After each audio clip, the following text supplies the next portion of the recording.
Good afternoon, everybody, and welcome to Go Rangers Radio on this Friday, January 3rd. Special quick cast this afternoon right here on the Go Hockey Radio Network. Live from New York, baby. Yours truly, Mr. Paul Cuthbert.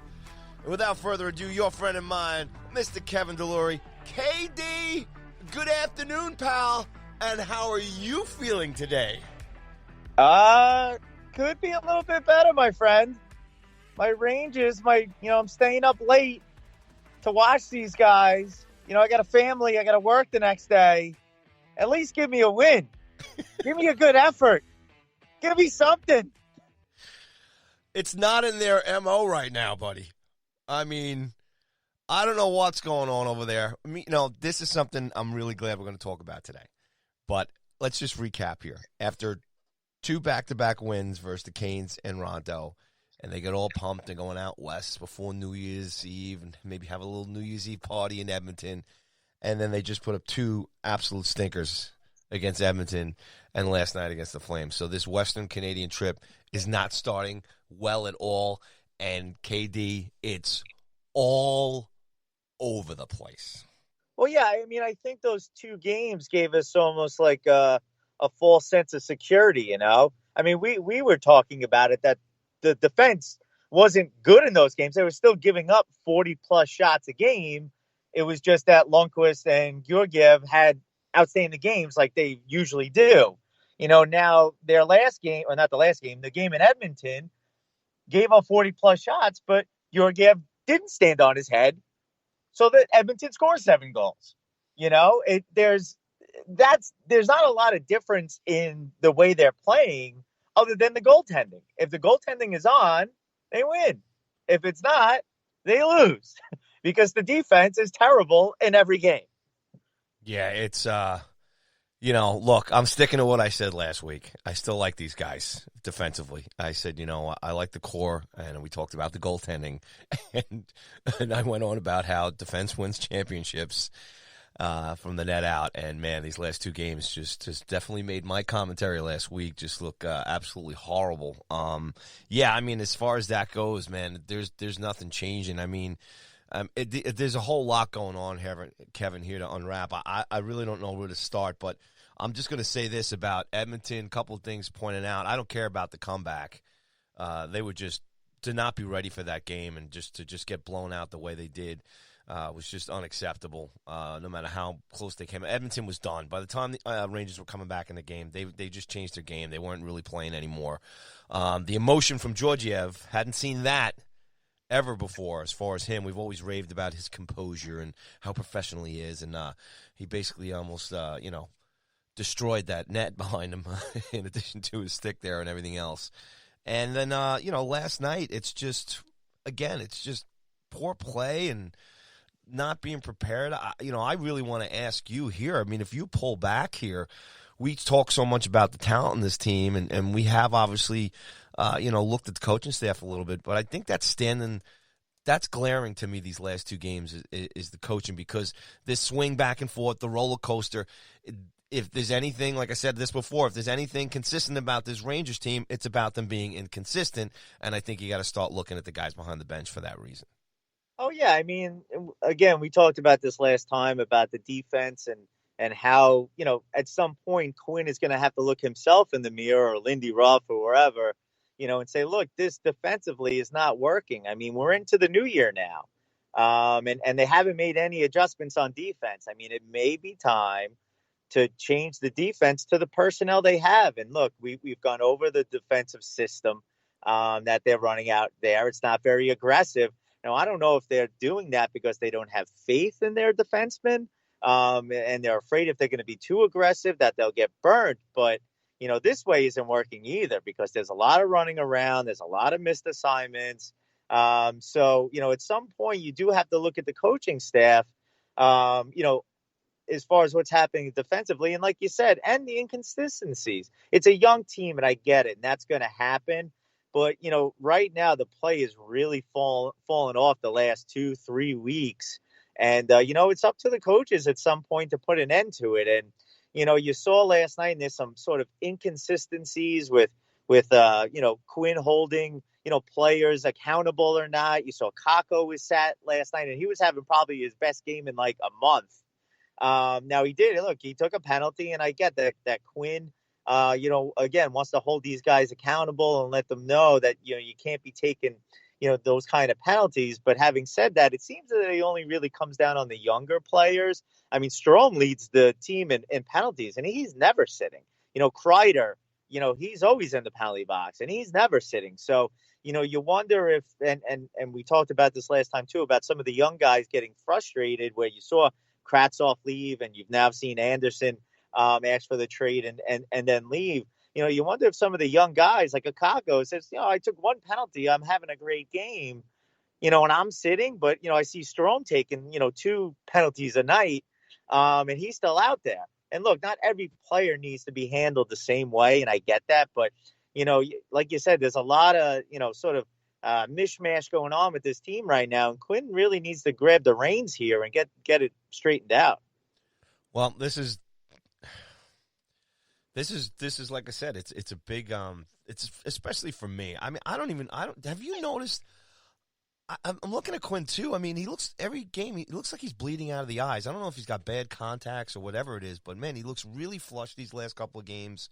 You can see his demeanor in the post game. Obviously, the losses he's frustrated with, but he's very short last night. He usually hasn't been that way in the past. But he lost his composure in Edmonton too. Yes. He got the bench penalty, and so yeah, I don't know, man. I don't know if the pressure is getting to him or what. And look, I'm still not going to come down on him. I've been defending him, last night and then today. On Twitter, I still think it's, way too early for everyone, fire him now, and he doesn't know what he's doing. And, again, he's still sort of growing with the team. We have to realize that this guy's only been around for, a year and a half at this point. And he's growing with this young team. There's going to be bumps along the way. I watched, there was something on, ESPN has those 30 for 30s on, and they had one on Coach K over at Duke, and how they were ready to get rid of him after his first, 2 years, and he didn't know what he was doing. Sometimes it takes a little while for these guys to figure out. Again, young team going through the process. So, I'm not ready to get rid of him yet or say he doesn't know what he's doing or that he's overwhelmed. But having said that, we're going to need to see some of these things turn around, by the end of the year. Yeah, I may start questioning things going into next season. Well, I mean, that's what my angle is here too. Look, I've also been, with you supporting him. This is a rebuild. Well, there's patience. It's all that stuff that we've got to be involved here. But there just seems to be, and I've said this too. The only thing that's going to get Quinn out of here is if they go into a serious nosedive. These are 2 bad games. If they lose to Vancouver on Saturday night, I'm telling you right now, they're not beating Colorado at home next week. It would just have to be some kind of magical experience. Colorado's just a super team, fast, skilled. They're going to come in there, and just with the model that the Rangers have right now, I just don't see them being Colorado. So if they lose on Saturday night, they're going to lose next Tuesday, as far as I'm concerned, against Colorado, and then the Devils, and you go from there. I guess my thing is like I said, we sit back and we're going to be patient, the rebuild and everything. It's just some of the aspects of how they got blown out the other day. How they just weren't, these are early games. They come in and they're just outplayed. And then the goal, we were talking about the goaltending, and now the goaltending kind of gets a little susceptible, obviously. And then we talk about psyche and mentality and morale and everything else. We're talking about guys like Strome and Kreider who might be on the block. They're not getting touched here. They're not getting benched or anything. If this team does become a young team completely here by next spring, and most of these other guys are kind of shipped out, even though a guy like Strome and Kreider are young guys too. But if the word's getting around like Kako and Brady Shea and guys are getting benched on play, to me, when you bench guys like that for penalties, you obviously you're just breaking up your lines. You're breaking up your your ice time, and everything else is a flow to it. I mean, if you kill a penalty, I look at it, give that guy a chance to get back out there and make up for it. Number 2, as far as on the defensive side, that's more ice time now these guys got to pick up if you sit a guy like Brady Shea and everything else. So there's just a couple of things like that I'm looking at right now. 1 game here, 2 games here. But like you said, it seems to be, Quinn's MO here. And if they continue to lose, is this what we're going to just continue to see? Just guys getting benched and the mismatch, and Zibanejad and Panarin running all over the place. They got physically outplayed too, man. They're getting pushed around. That's the other thing that I'm kind of concerned about as well, because a guy like Panarin can go out there, and Zibanejad and Strome and some of these other guys, but they're getting pushed around a lot out there. And then the breakdown against the officiating. Again, I have no excuse. To me, that's just not an excuse. You got to play that. The best teams play through bad officiating, and then especially the coach. I'll give Quinn a pass on that literally because, like I said, he usually doesn't lose it like that. But that's something too that this is wrapped around in a ball here, and it's some air starting to break in and out of it. And I just these next couple of games here, and if it continues to go worse. I don't know. Maybe that's my thing. Maybe Quinn and definitely Ruff. We've talked about it, but this is me and you, KD, and the fans. But how's JD and Gordon looking at this with their prospects in terms of whether or not future prospects are going to come in here? If, like I said, he benches people and so on and so forth. Yeah, I'm not necessarily worried about them going into a potential tailspin here because we've been saying all year, it's not about wins and losses. It's about the process. So if they could, if they go into Vancouver and lose, but, maybe outshoot Vancouver and you see them doing things that they haven't been doing, not taking penalties, which is sort of crept back into a game, which was a problem early on again, undisciplined, which again, you can look at the coach at, for the team being undisciplined. But to me, it's more about the process. Are they continuing to develop? And right now, you're not seeing it. You're seeing, Kako struggling a bit, and you're seeing Lindgren seems to be falling off a little bit. And Buchnevich has one goal in his last 16 games. And, I am now seeing at a point where, look, and players aren't going to develop, day to day. They're not going to be better the next day from the last. There's going to be some ups and downs, and I get that. But, you're hoping that, at this point in the season, Kako may be doing a little bit better. And again, I mentioned Buchnevich and KD, and some of those. it's 40 games now. This is 40 games. I know. And you also have to say it's only 40 games. You know what I'm saying? Like a rebuild. And I've been thinking to myself since the letter, this rebuild is going to take, 4 or 5 years before, you're really a true Stanley Cup contender when you're building that foundation. And that doesn't happen overnight. And there are bumps and bruises along the way. But yeah, I mean, you're going to have to start seeing some progress here, and look, Fox is nice and it's good to see that he's doing well.